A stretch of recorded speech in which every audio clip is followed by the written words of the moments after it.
brief from Bethany on Wednesday when I got back. She goes, all right, so yeah, he went good. It was a good Sunday, everything else.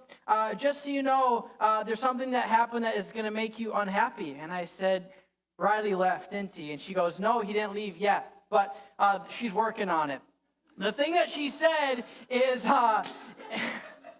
I'm telling you guys, if you ever raised like two kids, like a son and a daughter, that's what it's like being the boss here. Like those two are the siblings, the best way I can explain it. And Bethany is the older, more mature, put together older sister, and Riley's the pretty face. Okay, so that's what we got going on here. Did not think I'd say Riley had a pretty face on Sunday morning, but here we are. So welcome to the bridge. But what I was saying is what Bethany said is you've been overruled, because I was kind of saying let's kind of just brush pastor appreciation under the rug. I don't want people to give to us instead of giving to our miracle offering and everything else. And so when I came back, Bethany goes, you've been overruled by a congregation member and our board member. So thank you, Karen. I'm humbled, and I can honestly tell you leading this place is a gift and an honor, and I'm just grateful to be able to share in it with you guys this morning. But I am excited to be back. This hunting trip, it was good, and there's like always is with this hunting trip, there's kind of natural lulls in the action, if you will. And that's always when stories are shared and memories are relived and all the stuff. And I was reminded of the fact that I have an incredible gift. Outside of being a great hunter and an amazing husband and all the things that I am, humble is another thing I'm very proud to say. I'm very humble.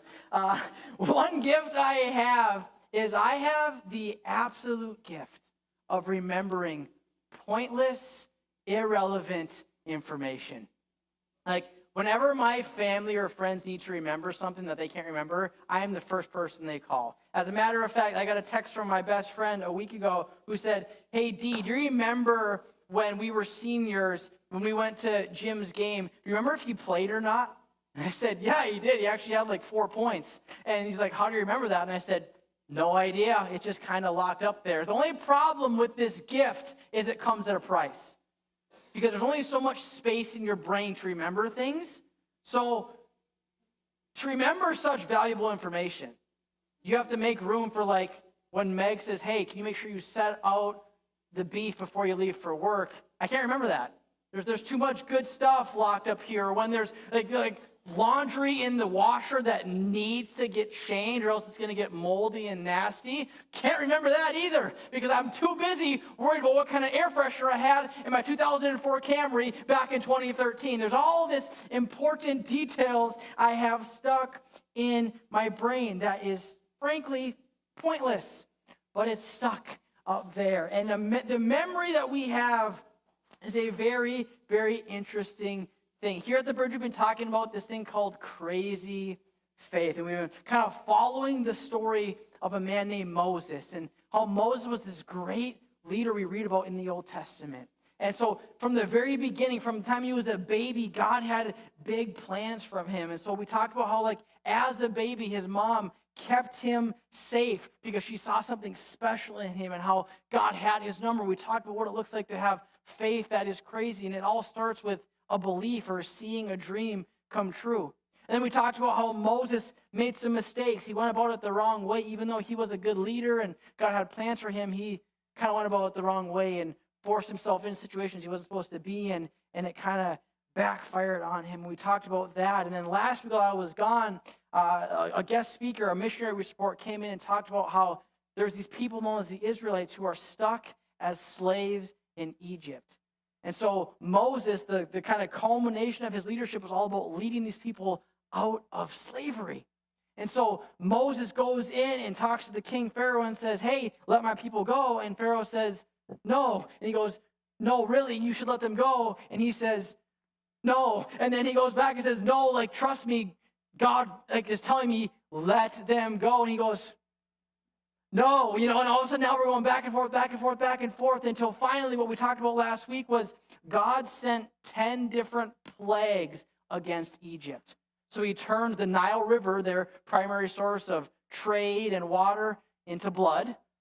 Then what happened is there was just kind of frogs everywhere. You go take a shower, frogs. You go boil water for your mac and cheese, frogs. Like there was frogs everywhere, the nasty, gross kind of frogs. Then there was a plague of gnats where you couldn't go anywhere without swimming in gnats. And Minnesotans were used to this, right? Mosquitoes, it's kind of just like you can't go anywhere without doing the Macarena wherever you go because there's mosquitoes everywhere. But for them, the gnats were horrible. And there's all these different plagues that came on the people until finally the Pharaoh says, you know what, fine, go. I can't take any more of this. Go, leave us alone. Just don't look back. And so what I want to show you is that's kind of like a cool deal, but I want to show you why that was such a massive deal. Exodus chapter 12.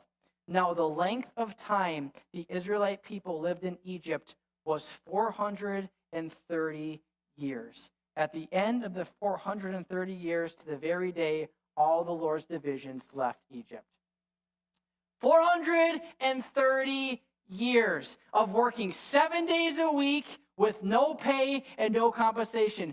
430 years of being mistreated, of being abused, of being completely taken advantage of. 430 years of begging and pleading God to rescue you. You're having babies. Your babies are having babies. You got babies all over the place for multiple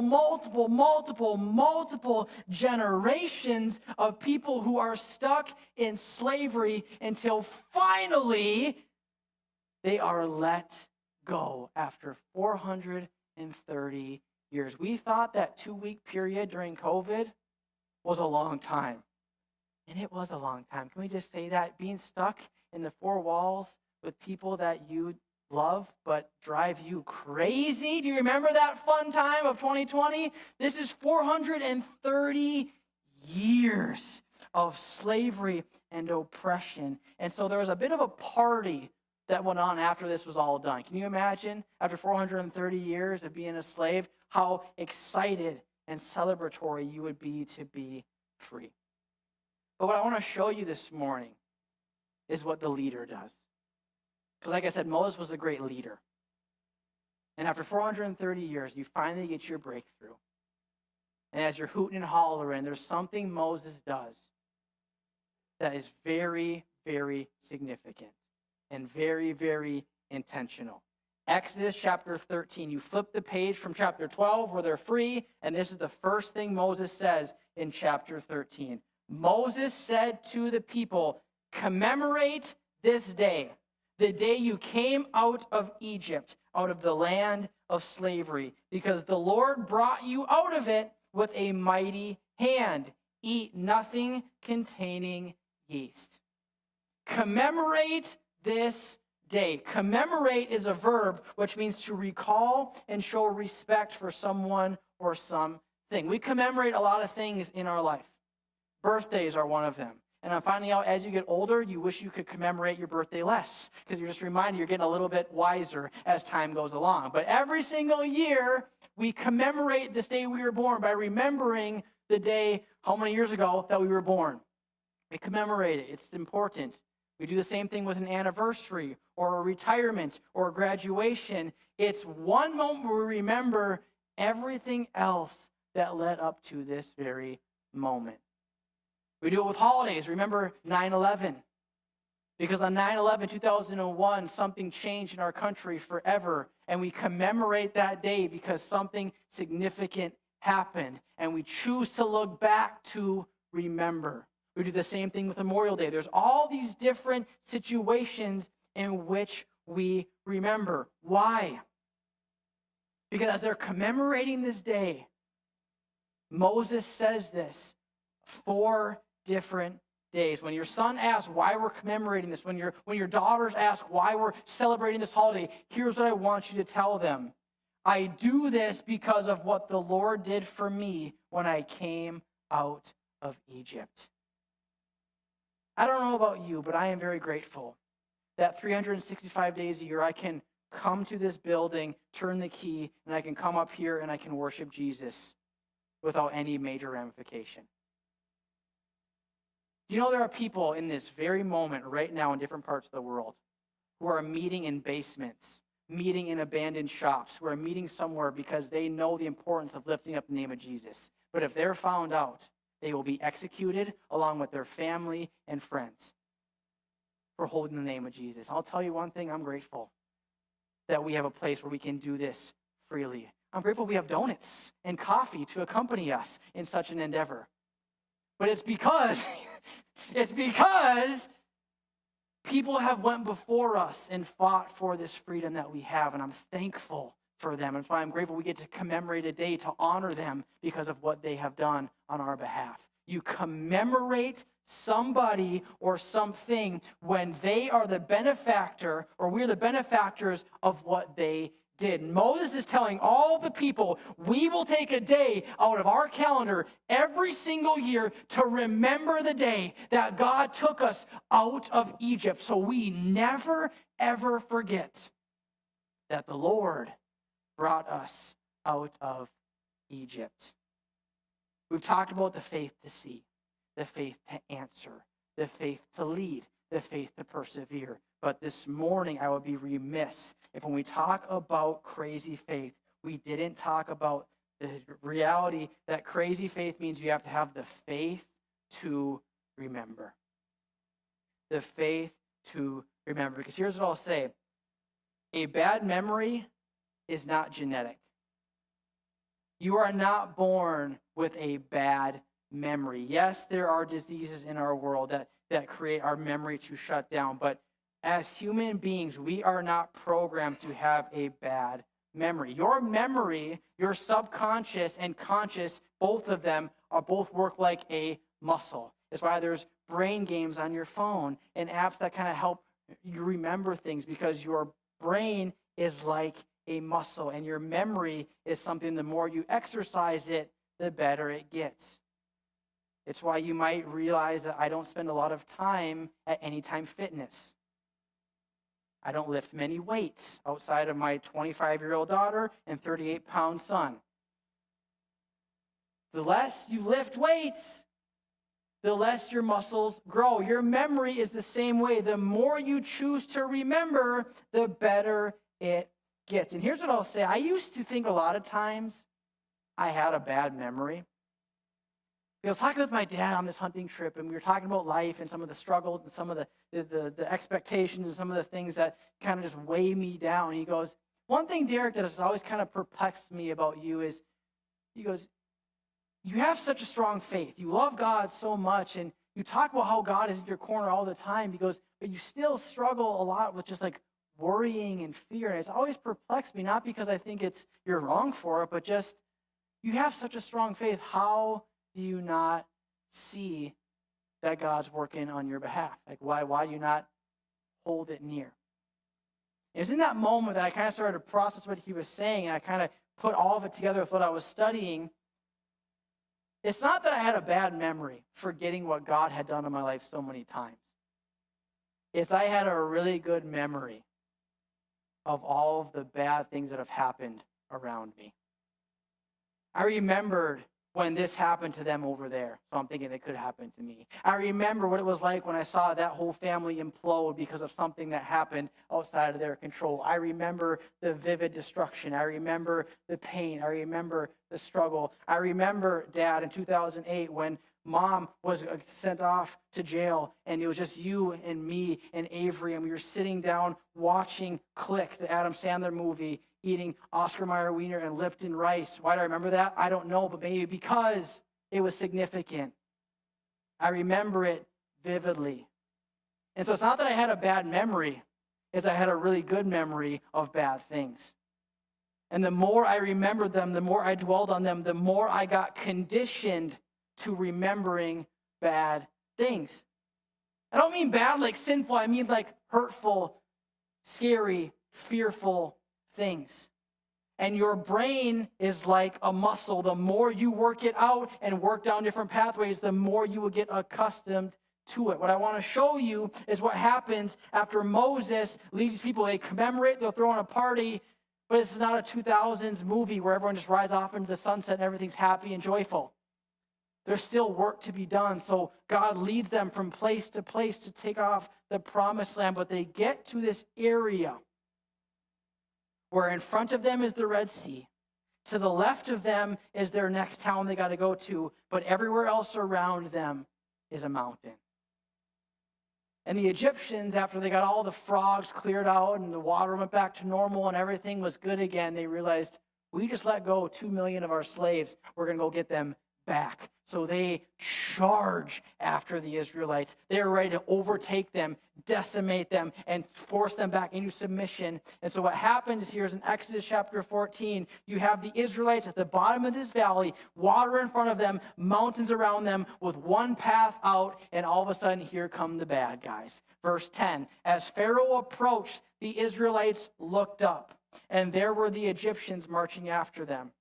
They were terrified and cried out to the Lord. They said to Moses, was it because there were no graves in Egypt that you brought us to the desert to die? What have you done to us by bringing us out of Egypt? Didn't we say to you in Egypt, leave us alone, let us serve the Egyptians? It would have been better for us to serve the Egyptians than to die in the desert. How about that for a thank you, Moses? Thanks for leading us out of slavery. This was all fun and games until now they're coming back. And now they're mad. So thanks a lot, friend.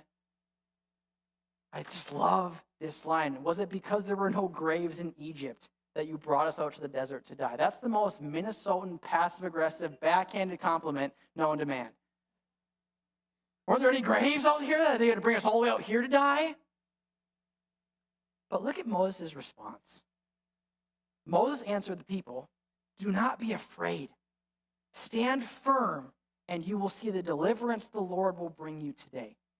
The Egyptians you see today, you will never see again. The Lord will fight for you. You need only to be still. Do you know how much faith it requires to say that? Because you have an army behind you. They are bigger, they are faster, they have bigger weapons. You got nothing. And you are completely exposed. They've got the high ground, they've got the low ground. You've got nothing. And now 2 million people that are supposed to be on your side are turning on you and going, thanks a lot, Moses.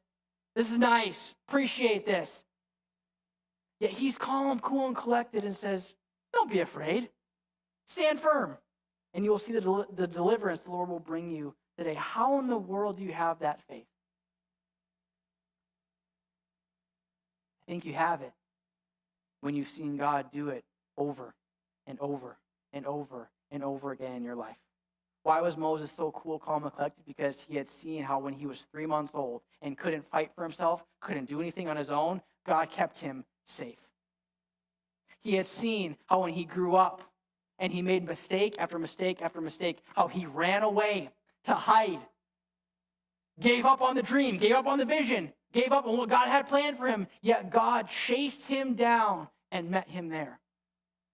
He had seen how God had sent 10 different physics-defying, absolutely impossible miracles on this land over and over again to see his plans come through. And Moses had heard God say, you will inherit this land. Moses remembered the fact that God had been with him time and time again. And so he thought to himself, why wouldn't he do it again? Why wouldn't God be there for me again? I'm not scared. I'm not afraid. Why? Because I remember how God was with me as a baby and as an adult and as a leader. I remember. The more you choose to remember, the more assured you will be. Your faith will grow the more you choose to remember the faithfulness of God. And as you do that, your life will slowly begin to see and look a little bit different. But I want to ask, to do such a thing, what are we willing to do? Because it's one thing to remember it, and it's one thing to acknowledge it up here. But remembering the faithfulness of God up here and harboring it in here are two very different things. It requires intentionality to know something, but then to embody it. The longest journey from what you believe to what you think is the 18 inches from your heart to your brain. And I'm here to tell you, as someone who is walking through this actively with you, church, as I'm sitting here trying to figure out, God, what is it that you're asking me to step out into? What is it that you're asking me to continue to go forward with? What is it, God, that you're having me? There are things he puts on front of me that scare the daylights out of me. But as I remember all of these things, I'm realizing something firsthand, and it's this: whatever you feed will grow. Whatever you choose to feed will grow. Faith and fear are not opposites. You can operate in faith and still have fear, but I will tell you this: faith and fear will always compete for one another. The more you choose to feed the fear, the more that fear will get bigger and more intimidating and more intense. We're living in a world in which a gallon of milk is $8, it seems like. It feels like our economy is on the verge of collapse. It feels like you read this article, you read this article. I talk to my friends who are in wealth management, and they all say the same thing. Our economy is headed for a recession, and I could lose everything. And as a person in here who stresses out about finances, let me tell you something that scares me. And if I continue to feed that fear will continue to be in front of me over and over and over again. But what if I chose to feed the faith that said, you know what, God? You've been with me before. More times than I can count. I remember this time, and this time, and this time, and this time. And I remember that one time when there was a check in the mail. I don't know who it was from, but it was from somebody. It was the exact moment. I remember that, God. So I have a moment I have an opportunity in the middle of that moment to feed the faith or feed the fear. Because whichever one you feed will grow. What if my son or daughter never come back to know Jesus? Which one are you going to feed? Your faith or your fear? What if the tumor comes back? What if I step out and do this and it doesn't take and we lose our life savings? What if I never get out of this mental daze? What if I never get past this thing that's got a grip on my life? Whatever you feed will grow. And the food we're talking about of feeding is your mental thoughts. If you let your brain run with hypotheticals, they will take off. If this happens, then this could happen. And if that happens, then that could happen. And all of a sudden now, you're starting with a tiny domino that's tipping over everything else. What you feed will grow. And Moses chose to feed his faith. Everybody else was thinking, we're all dead. He chose to feed his faith. After he gives them this little powwow, just be still, the Lord will fight for you. Here's what it reads on in the next part of the chapter. Moses from there stretched out his hand over the sea, and all that night the Lord drove the sea back with a strong east wind and turned it into dry land. The waters were divided, and the Israelites went through the sea on dry ground, with a wall of water on their right and on their left. They're surrounded. They got bad guys over here, bad guys over there. The only way you get out of this thing is by swimming across the Red Sea. And the Red Sea is huge. It's bigger than Lake Superior. And so imagine you are sitting there and you are perplexed. You are going, there is no way out of this thing. All of a sudden Moses stretches out his arm and the wind starts to blow. And this is not part of my message, this is not part of my notes, but I feel like this is for somebody in here. I absolutely love the fact that the wind started to blow and then the path was made. Moses didn't take the staff, hit the water, and then went poof like this. But it was slowly receding the water to make a path. And I feel like so many times we miss God moving in our life because we think it needs to be instant. But for 4 hours, the wind blew and made a path. I think for so many of you, God is moving in your life.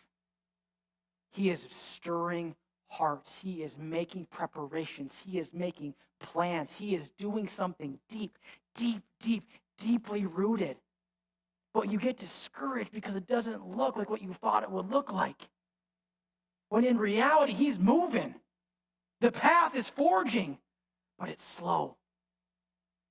And it's important for you to not give up, because before long that path is going to be open like it was for the Israelites. Think about this. They went through on dry ground with a wall of water on their right and on their left. Can you imagine going up to Canal Park in Duluth after church today? You grab lunch, you go out to the pier, you take pictures, it's freezing cold. But all of a sudden, this guy with a beard and a long wooden stick comes and sets his stick out over the water, and 4 hours later, there's a path all the way through the middle of Lake Superior with a wall of water on each side. And they walk through. Here's how the story ends. The Egyptians pursued them. Naturally. That was crazy, but let's go get our guys, right? Let's follow them. As they follow them, during the last watch of the night, the Lord looked down from the pillar of fire and the cloud of the Egyptian army and threw it into confusion. He jammed the wheels of their chariots so that they had difficulty driving. And the Egyptians said, "Let's get away from the Israelites. The Lord is fighting for them against Egypt." The Lord is fighting for them against Egypt. Does that sound familiar? Moses said, "You just only need to be still. The Lord will fight for you." You have these Egyptians following them. And all of a sudden, the water completely goes over and they are completely drowned. Game over. But here's what I want to show you to close this morning.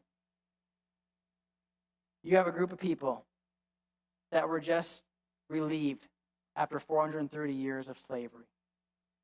They had seen plague after plague after plague. They just saw the Red Sea whoosh, split in half. And they walked through on dry ground. And all of their oppressors, all the people that wanted to kill them, were washed away. Talk about a situation in which you might thinking, surely they had a lot of faith after that, right? Flip the page. Exodus chapter 16. They are no longer out of the Red Sea. They are celebrating. They're hooting and hollering. Woohoo, that was crazy. Let's try it again. When all of a sudden they go from there into the desert. And in the desert, the whole community grumbled against Moses and Aaron. The Israelites said to them, "If only we had died by the Lord's hand in Egypt. There we sat around pots of meat and ate all the food we wanted, but you have brought us into this desert to starve this entire assembly to death." So Moses prays, and food starts to rain down like the cloud you have a chance of meatballs. They got food. The miracles are endless. Surely after this, you can believe now. Flip the page again. Exodus chapter 17. They're in the desert, and they don't have any water. So what do? If only we had been in Egypt, we had water in Egypt at least. You see what I'm trying to say? The Israelites kept remembering, but they were remembering the wrong thing. They remembered what it was like in Egypt. And they glamorized. They were slaves. But they were remembering what it was like in their past. Instead of choosing to see with their eyes that God is moving in front of you. He is working it out. And the more you step out, the more He'll continue to work it out. My last point for you is remembering the past will influence the future. But here's my warning to you. What you choose to remember becomes your future. If you want to remember and glamorize the past, it will pull you into making future decisions based upon your past. But the opposite is also true. If you choose to remember the faithfulness of God in your past, it will change how you respond in the future. If you choose to see God working, you will see Him stepping out. Guys, I'm telling you, I stress out about finances. Why? Because in 2008, our whole life fell apart. But I saw God move. I've seen him moved over and over. I can count 6 different scenarios in which, well, my back was against the wall and God made a way where it seemed like there was no way. So now, guess what? That fear doesn't just go away. When there's a new stress, a new worry, a new complication, a new expense, a new thing that pops up that scares me, I have a choice to remember. Am I going to step out in faith, remembering the fact that God was with me back here and here and here and here and here? Or am I going to choose to feed the fear that maybe he won't be with me this time? What you believe about the past will influence the future. So this morning, I'm going to do something different. If I can have everyone in this room stand up with me. What you choose to remember will dictate what you do going forward. The writer in Psalm lists this. I cried out to God for help. I cried out to God to hear me. When I was in distress, I sought the Lord. At night, I stretched out untiring hands, but I would not be comforted. I remembered you, God, and I groaned. I meditated, and my spirit grew faint. You kept my eyes from closing. I was too troubled to speak. I thought about the former days, the years of long ago. I remembered my songs in the night. My heart meditated, and my spirit asked, will the Lord reject forever? Will he never show his favor again? In the middle of your stress, in the middle of your difficulty, in the middle of your grief, in the middle of your uncertainty, in the middle of you waiting to get the call from the doctor, it is easy to sit there and spin about all the things. And you can even sit there on your hands and knees begging God to take it away, and he might not even get taken away. And you can sit there and choose to remember times in which you felt like God wasn't there for you. He wasn't there in this situation. He wasn't there for me in that moment. That's exactly what this writer is doing. He goes, I remembered, but I only got more discouraged. But there's a switch halfway through the verse. Halfway through the chapter, it says this in verse 10. But then I thought, to this I'll appeal. The years when the Most High stretched out his right hand. I will remember the deeds of the Lord.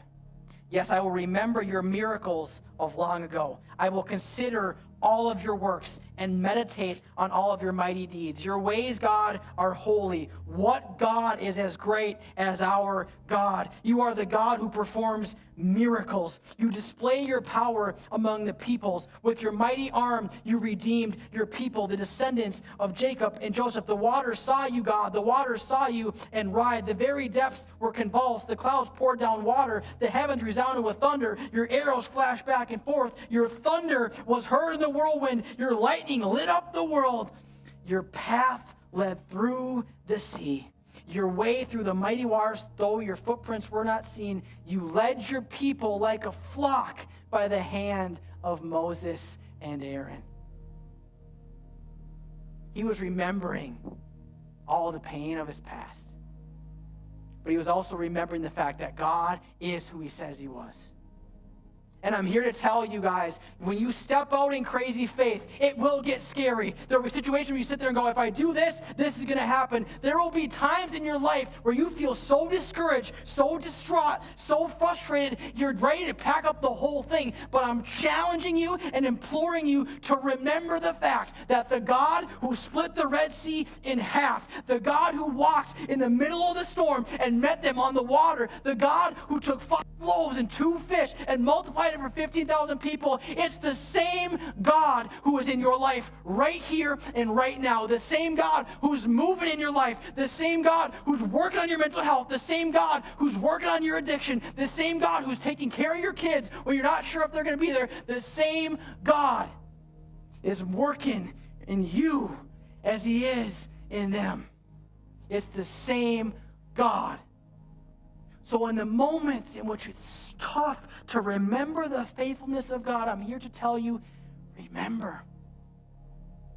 the times in which God has met you in your situation and feed your faith, saying, if he did it there, why won't he do it again?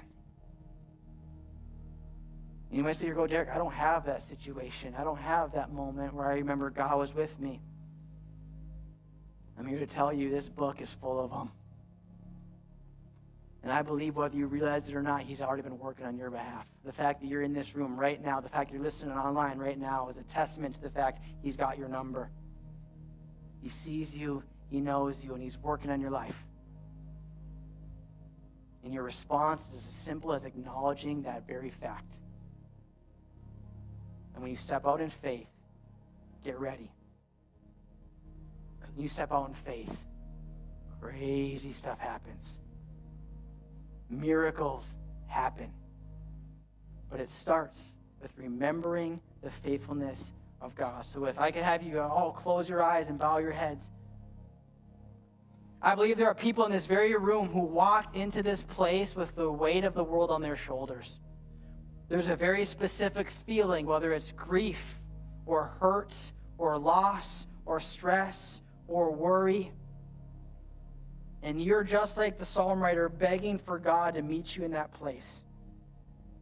And this is the moment where I'm here to tell you, he sees you and knows you. So as an act of you saying, God, I'm choosing to remember your faithfulness. If that's you in this place, if you could raise your hand, I just want to pray for you. If that's you in this place, you're carrying something that's so heavy. There's hands all over the place. So Jesus, I pray and I ask, God, we sit at your feet. We surrender our strength to you. We have been trying to grit our teeth and power through this thing on our own. But Lord, I want to echo what Moses said. We need to just be still and let the Lord fight our battles. And so, Jesus, for the battles that have been fought in this room, the things that are going on, I pray, God, that they would experience peace and freedom, knowing full well, God, that you are working it out. Jesus, I pray and I ask that we would remember your faithfulness and step out in that providence, Lord. I'm praying for breakthrough. I'm praying for situations that feel bleak, that are going to have a whole new perspective and path out of it. And Lord, I remember what you did on the cross, taking all of our sin, all of our shame, taking it down to hell and raising back to life so we too could be free. May we walk out of this place with our head held high, knowing you are fighting our battles. And we're surrounded by you. Jesus, we thank you. We love you. In Jesus' name we pray. Amen. If you're thankful for the Lord, can you put your hands together?